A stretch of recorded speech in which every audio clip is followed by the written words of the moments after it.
Good morning and welcome to Farm Factor. I'm your host, Jamie Bloom. This week, Duane reports from the AGCO Crop Tour. Mark Brewster explains how downforce can affect your yield. Enjoy an update from Kansas Soybean. Then Ivan Lentsch recommends the best technology to invest in that will give you the best bang for your buck. We'll also learn what's happening around the state in our Kansas Farm Bureau update, followed by Plain Talk with Kyle and Duane. Stay with us.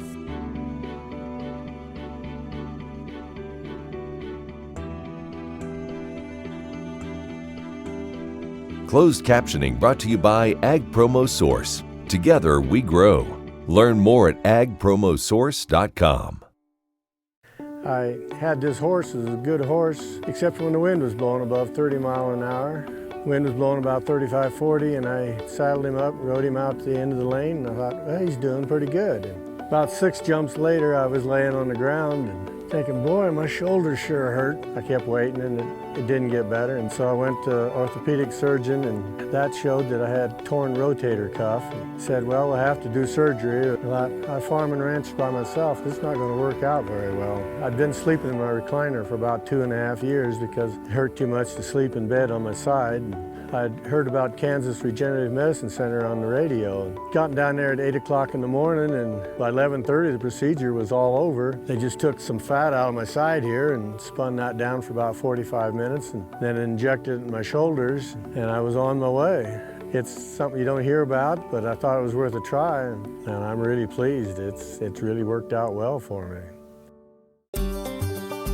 Welcome to the Western Kansas Wildlife Travel Center, right here in my hometown of Oakley, Kansas.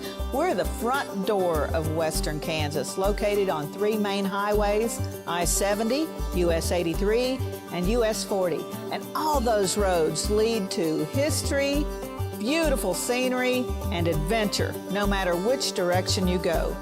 We now have an IHOP.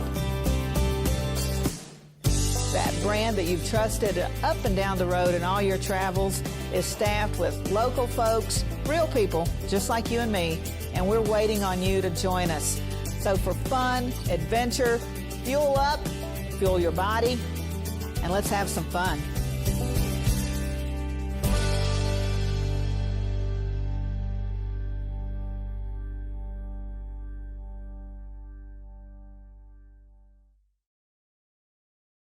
This segment brought to you by Kansas Farm Bureau, the voice of agriculture. To join today or for more information, go to kfb.org or find us on Facebook and Twitter. Welcome to Farm Factor. Up first, Duane talks to Mark Brewster from AGCO about the importance of downforce. Duane Thames joining you once again here on Ag AM in Kansas, and an opportunity to catch up with Mark Brewster with AGCO. And Mark, we think about our spring planted, fall harvested crops, looking at seed to soil contact and the opportunity to get that to moisture. In a lot of years, unlike this one, may be more important, but plenty of moisture this year that created some problems of its own. So that's where downforce came a premium importance, because with our Delta Force system on our white VE planters, we could control the amount of force that's exerted on the ground. We've talked about in the past downforce so much that we've actually overcompensated that, and we've acquired too much downforce. So now we've learned that to get our best yields, we have to control the amount of downforce so we don't pinch our root balls. So if we can get more nutrients into the corn, we know we can make better yields. And so that's where that's a premium for us to be able to control it with our Delta Force system. We think about the importance of that. It really all boils down to, after genetic selection, getting that seed in the ground and germinated, it all dictates what kind of yield we'll have in the end. Yes, it does, because if we don't get it at the consistent seed depth into moisture, although this year that hasn't been much of a problem, it's still important, of course, to keep that even pressure. And with the Delta Force system, you set a pressure weight, and it controls it no matter what kind of terrain we're in, what's the soil condition changes, whether we're going into hard soil types or even muddy soil types. So it's trying to control that pressure at all times. It's on that planter and keep that consistent seed depth. I'd like to say no matter what, but this year became a whole new set of challenges. Well, we think about the different conditions you referenced before that, we've got no-till, minimum till, conventional till, all going on with these planters out there, and you have to be able to compensate and deal with that. Right, and so far our system has held up very, very well with all the trials that we've done, all the results that we're getting back. We can see the results here. We'll show them later on today, what we're seeing in the field, how each depth, because that's the important factor, whether we're planting into residue, we're planting deep enough to get our seed into a clean furrow, how that affects our yield potential. So bottom line for the farmer today is how we can help them get the most out of each seed they plant with the same consistent monies that they're spending on their crops that they're putting in each year. And one of the things that gets talked about a lot is that furrow quality. Have we made a seed trench that is kind to that seed and allows the root system to grow, or have we sealed that off and really made a difficult situation for it as well? That's what's critical. And with our smart firmer that we use on our white VE planters or the precision aftermarket products that can be installed on any planter, we can identify soil temperature, soil moisture, residue, and organic material that's in that seed trench. So we know we're putting it in the right place at the right spot at the right depth. So it takes the guesswork out of it.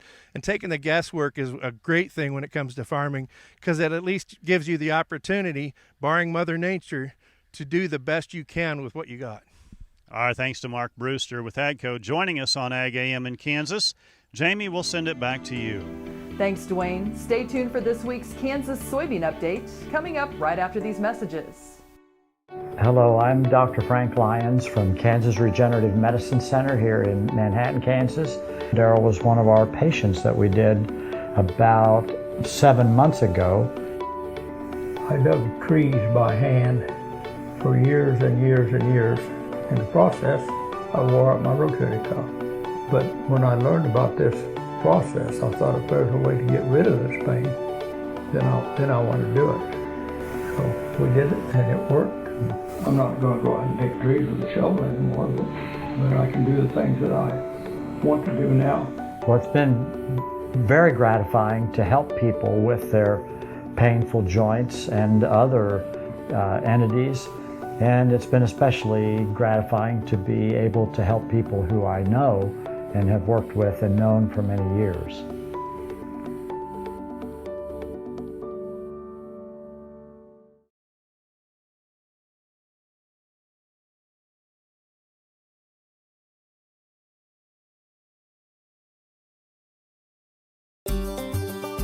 Welcome to the Western Kansas Wildlife Travel Center, right here in my hometown of Oakley, Kansas. We're the front door of Western Kansas, located on 3 main highways, I-70, US 83, and US 40. And all those roads lead to history, beautiful scenery, and adventure, no matter which direction you go. We now have an IHOP. That brand that you've trusted up and down the road in all your travels is staffed with local folks, real people, just like you and me, and we're waiting on you to join us.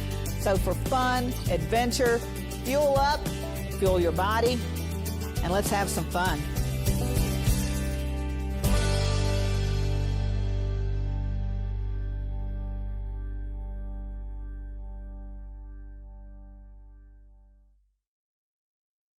Valley Vet Supply is devoted to providing information and professional quality products at reasonable prices. Valley Vet Supply. This segment brought to you by the Kansas Soybean Commission, the Soybean Checkoff, progress powered by Kansas farmers. Welcome back to Farm Factor and the Kansas Soybean Update. This is the Kansas Soybean Update. It's brought to you by the Kansas Soybean Commission. The Soybean Checkoff, progress powered by Kansas farmers. Allison Railsback from Osage City joins us. She will be a senior at Fort Hays State University and also served as one of the summer interns with Kansas Soybeans. And Allison, I'm sure it was a busy summer for you guys serving in the internship. Yes, it's been a great summer working with some great individuals, doing a lot of different things for the agriculture industry. What were some of the main responsibilities you had? So we first started off heavy with the Kansas Agriculture and Economic and Statistical Report that we gave to the Kansas legislators in D.C. It was a really great opportunity to see what agriculture has on the impact of Kansas, as well as the economic contribution it gives to us. Not only from your perspective as a college student, but seeing some of those numbers, I'm sure, kind of magnified the importance of what we do in Kansas agriculture. Oh, definitely. I think it was a really great opportunity because you might not understand how much impact it has, especially if you're from a small community, or you might just not see how big agriculture is on those scale. What other things did you do during the summer internship? We had the opportunity to go down to Tulsa for visit the Port of Catoosa for our corporate tour at the Commission and Association. So that was a really great opportunity to see how Kansas soybeans actually go down to Oklahoma and go on barges and ship out to different areas across the world. We also had the opportunity to attend Camp Biodiesel, which was a really fun opportunity to visit with some different individuals in the biodiesel industry. You see the importance for that, and it helps you as far as conveying a message if anyone has any questions about that or anything once you probably engage in conversations with them. Oh, yes. I never really understood what biodiesel was built for, so knowing what it is now was a really great opportunity to see what contribution it has and what impact it might have in the future. For you and also your fellow intern, Natalie Harris, if there's a message out there, if people might have an interest in this internship, what would be that message you would tell them to apply for this internship? I would say go for it. It's been a really great summer. You meet a lot of different people, from consumers to producers, as well as people that are making a difference in the agriculture industry. So just go out there and try it and just take a chance. It's amazing being the voice for the industry, how much of an effect that has, too. Yes, for sure. You definitely learn a lot more about different areas of agriculture, where soybeans are from, and what they go into. So it's a great opportunity. All right. Allison, we appreciate your time. Thank you very much. Thank you. That is Allison Railsback from Osage City. She will be a senior at Fort Hays State University, and she joins us on the Kansas Soybean Update. It's brought to you by the Kansas Soybean Commission. The Soybean Checkoff, progress powered by Kansas farmers.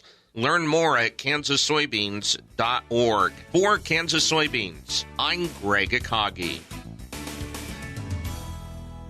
Stay tuned for more Farm Factor. Coming up, Duane talks technology with Ivan Lentsch from Precision Planting. What if sustainability were synonymous with U.S. soy? If energy efficiency, water quality, and soil health help define U.S. soy's value, that future is here, the time is now. To meet end-user demands, the Soybean Checkoff is committing to sustainability that's achievable, worthwhile, and enduring. A message from the Kansas Soybean Commission, the Soybean Checkoff. Progress powered by Kansas farmers. Kim Mannering with Hardy Insurance. Today we will talk about employee safety and work comp coverage. On your farm, do you ask your friends to come help? Are they considered employees or neighbors helping neighbors? Did you know that you can be held responsible just as if it's a work comp accident? Give me a call, we can discuss. 316-945-6733. The Kansas Wheat Innovation Center in Manhattan is rediscovering ways to get improved varieties and new genetics in the hands of farmers faster. Grower-led and checkoff-funded research initiatives are bringing about positive change. This grassroots leadership provides a strong voice in Topeka and Washington, D.C. Now is the time to partner with Kansas Wheat in moving wheat forward. Kansas Wheat Commission and Kansas Association of Wheat Growers. Farmers investing in their future and yours. Log on to rediscoverwheat.org.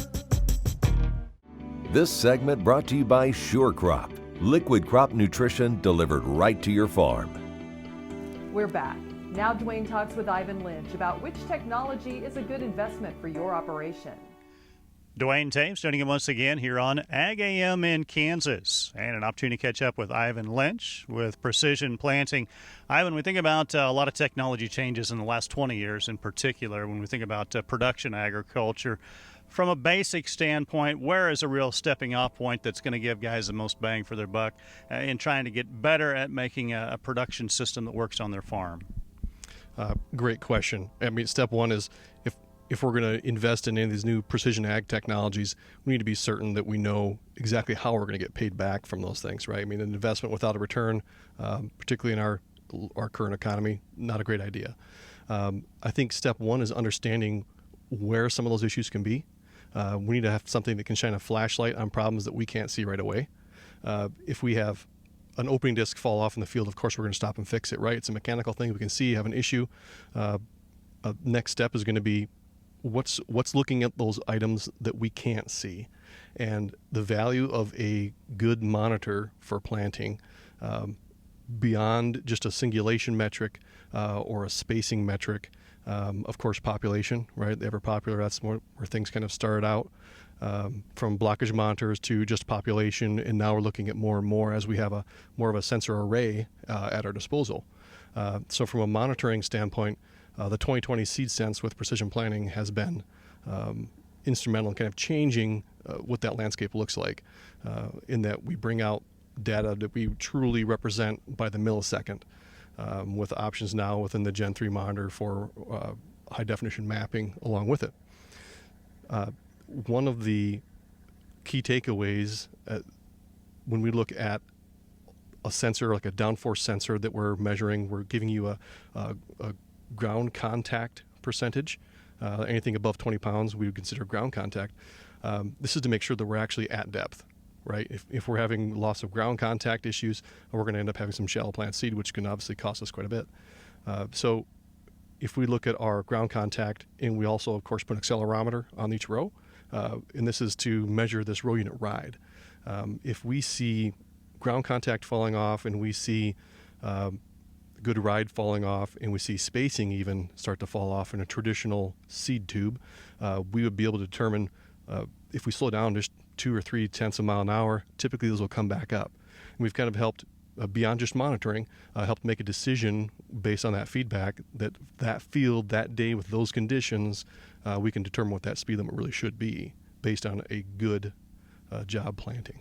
We think about the ability to do those things real time. It's not I set the planter in the morning, I may change it again in the afternoon or evening, but those adjustments that you can make in field, in furrow, in real time, that has a difference in the end.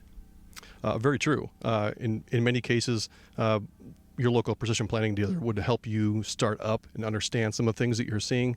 To make a decision on that in the field, it can be a learning curve, right? As we have all this information coming in, what do I look at first? In fact, the 2020, those who have ran one understand it will alarm you many times until you fix things, make things right, because it's really about precision planting. Our thanks to Ivan Lentsch with Precision Planting joining us on Ag AM in Kansas. Jamie, we'll send it back to you. Thanks, Duane. Come back after the break for this week's Kansas Farm Bureau update. Ag Promo Source is a unique group of marketing specialists with one mission: help your ag business grow. Each affiliate has their own area of expertise, and they work together to bring you advice, products, and services. To get started, visit agpromosource.com. Ag Promo Source, together we grow. Sure Crop Fertilizers was started by my father, Don Sherman, and my mother, Shirley Sherman. Family business that started in the 80s. We predominantly focus on plant nutrients and what we can do to give growers better responses with the fertilizer dollars that they do, and what we can do to make those things work better for the grower. We're based out of Seneca, Kansas. We work with growers in their soil analysis to figure out what they need, and then we can put those in a blend that gives them the best results, and so that we can deliver that direct to their farm so that they have those nutrients where they need them, when they need them, and so that they can apply them in a manner that's very efficient to them and works well in their planting systems and what they're doing. Sure Crop Fertilizers has been around for a long time. We always say we're big enough to take care of everything you need, but we're small enough to do it quickly. You can get a hold of us at 1-800-635-4743. Our website is surecropfertilizers.com, and you can always email me at Corey@surecropfertilizers.com, and with any questions you have, we're glad to answer it and work with you.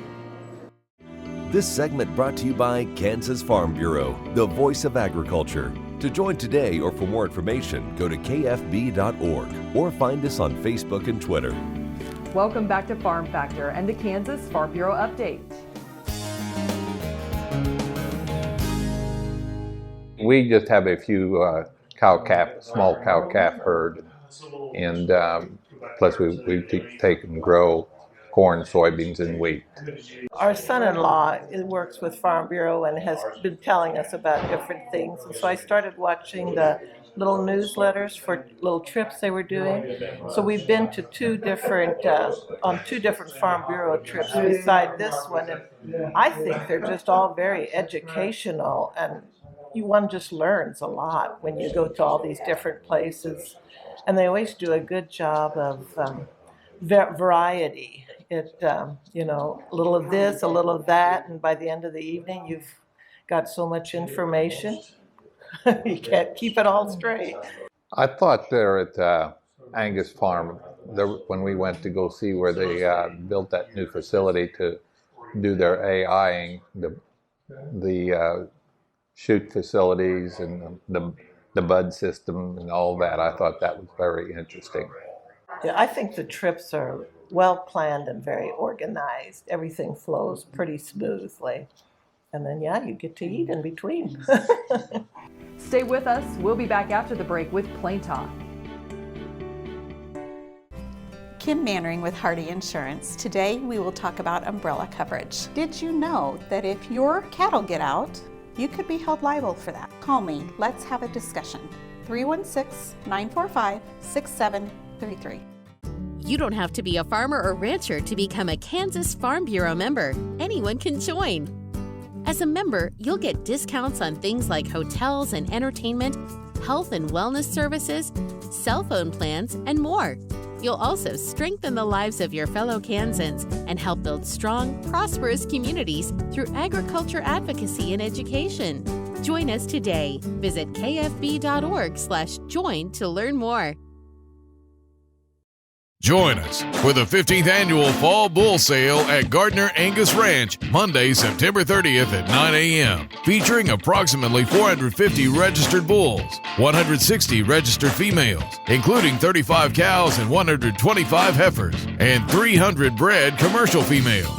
These are elite herd sire prospects and rank in the top percentiles of the Angus breed for calving ease, growth, and end product merit. Catalog will be available at GardnerAngus.com. Register for online bidding at liveauction.tv. It's business as usual, producing value-added seed stock that provides opportunities for profitability regardless of our customers' chosen marketing endpoint. See you in September at the ranch. Kansas Corn reminds you that E15 fuel is the right choice for every kind of driver. For the car enthusiast, E15 has higher octane. For the thrifty driver, E15 is priced lower than regular unleaded. For the nature lover, E15 provides cleaner air. For the shopper who buys local, E15 has more ethanol from our Kansas corn farms. Choose E15 for a higher octane, lower price, cleaner American fuel. Message from the Kansas Corn Commission. Learn more at kscorn.com. This segment brought to you by Santa Fe Trail Meats in Overbrook. Let us help feed your family. Welcome back. Now let's see what Kyle and Duane are up to on Plain Talk. Hi, this is Kyle Bauer with Plain Talk, with the man who understands the exact right temperature to set a hot water heater is 140 degrees, Duane Taves. Absolutely. Is that right? Is that the right temperature? I don't know. What temperature do you have yours set at the I have mine set on 7. 7, okay. There's a dial from 1 to 10. And so... Mine's set on 7. Well, so is a 7...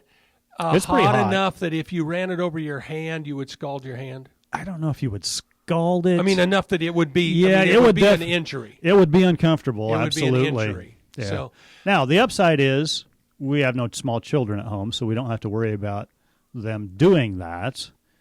Exactly. I suspect. And maybe it was just because all the ones that we had before now, that heater was so old it couldn't get it that hot. I don't know. Well, there's the it other didn't thing. used to be that hot. There's the other thing that if you're short of hot water, you know, like when you had 5 people in your house, right. You put the hot water at a higher temperature, so your ratio of hot to cold right. is much less. Smaller. When you don't have to worry about running out of hot water, it's much safer to run it at a lower level. Temp. So, do you think it makes a big energy difference? I mean, I suppose you think about keeping, I don't know how efficient hot water heaters are. Well, first of all, we have an on-demand hot water heater. Well, yours is very efficient. It's amazing. Yeah. It is just amazing. It costs me more for the water to take a bath than to heat the water, which is just amazing. Of course, our water's kind of expensive in Clay Center. But really wasn't going to go there. But it's really, really good. But I've noticed since I moved to town. Really, really good. And very reliable. Yeah, and very reliable until it gets really cold. Aren't you the guy that freezes up the yard all the time? I'm really hopeful that we get a new water line laid by the city up to, and then I can redo the one into the house. You know, if you kept yours running all winter, none of your neighbors would have to worry about theirs freezing. That's true. See, you could be community-minded. Now, they would charge you for that. Yeah. Maybe you just asked to the city for a reduction in your rate so you could afford to leave it on. I would do that I would have done that on my own as well, but I'm on a septic tank. Uh-huh. And you can only run so much water into that. Mm-hmm. In the wintertime particularly, I don't think the infiltration rate on the the tubes, what is Laterals. that? The lateral field. Uh-huh. You don't have a great amount of absorption rate in the wintertime when the ground's frozen. I don't think that's true. You don't think? No, I don't think your laterals freeze up, and I don't think the ground freezes. Man, I don't know. Laterals. This last year when it was 482 below zero for I know. But you could have just started it running when it got to 480.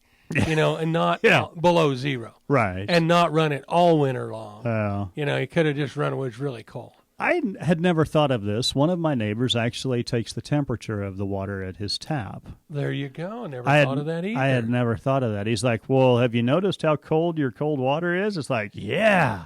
I love drinking cold water, even in the wintertime. Oh. And then it was like, oh, yeah. Well, maybe that would have been water. Maybe that would have been a clue on why I have ice water coming out of the tap. Yeah. It's close to freezing the line. So when your tap water's 35 degrees, maybe you best leave it run. Thanks for joining us. I'm your host, Jamie Bloom, and I hope you enjoyed today's show. See you next week on Farm Factor. Closed captioning brought to you by Ag Promo Source. Together we grow. Learn more at agpromosource.com.